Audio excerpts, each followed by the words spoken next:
Well, let's see about 89. Well, I kind of got a little excited for a moment the other night because I guess we've all seen Madonna's New York City Pride performance, her opening Pride and everything, and performing for a bunch of drag queens and so forth. And that was all cool. I mean, Bob the Drag Queen's cool, and Saucy Sultana or whatever her name is cool, and who's that other one? Violet Chachki.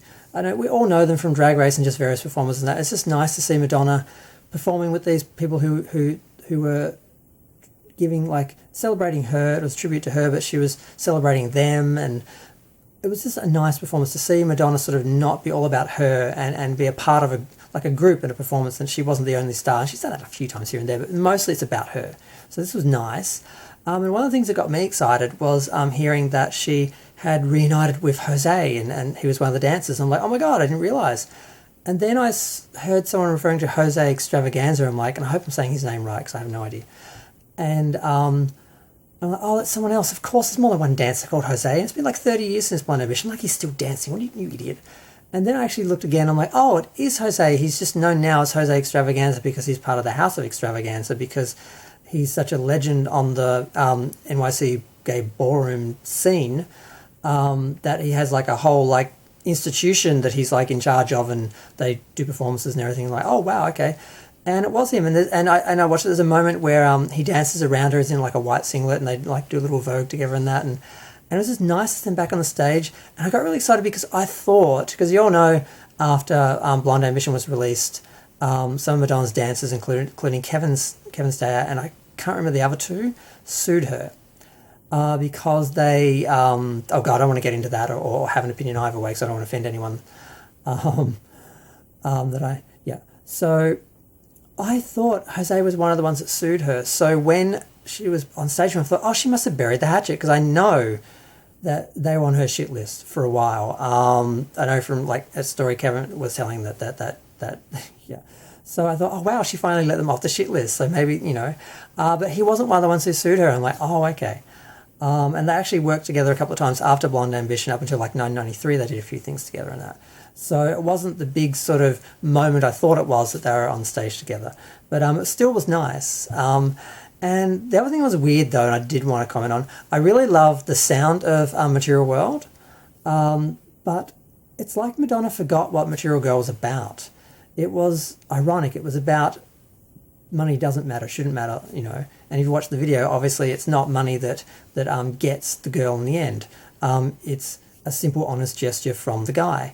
But yet this drag queen version of the song that some drag queen did, I've forgotten the name, it's all about celebrating this fake, capitalist, narcissistic, superficial,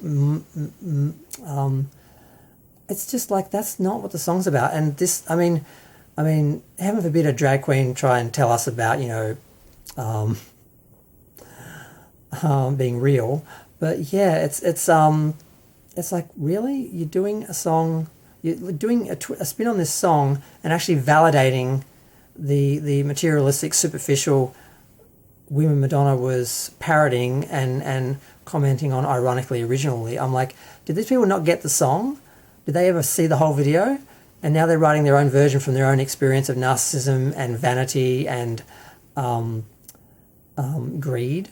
And I just thought it was really fascinating. It's kind of like how Frozen was originally written about, Madonna wrote it to herself, about loving yourself, being open and so forth, and not being, frozen. And then people would just interpret it as a love song talking about someone else who was frozen. And then that's what the remixes became. And she was doing it with other performers, and they were singing to her and she's singing to them about being frozen. Like, did she forget what the song was about? Does she even remember what her song... I mean, okay, she's written a lot of songs. She's been around for a lot of years, but does she even remember anymore? So I thought that was kind of weird. Like, once I got past the initial, oh my God, they're doing a spin on Material Girl. Oh, that sounds awesome.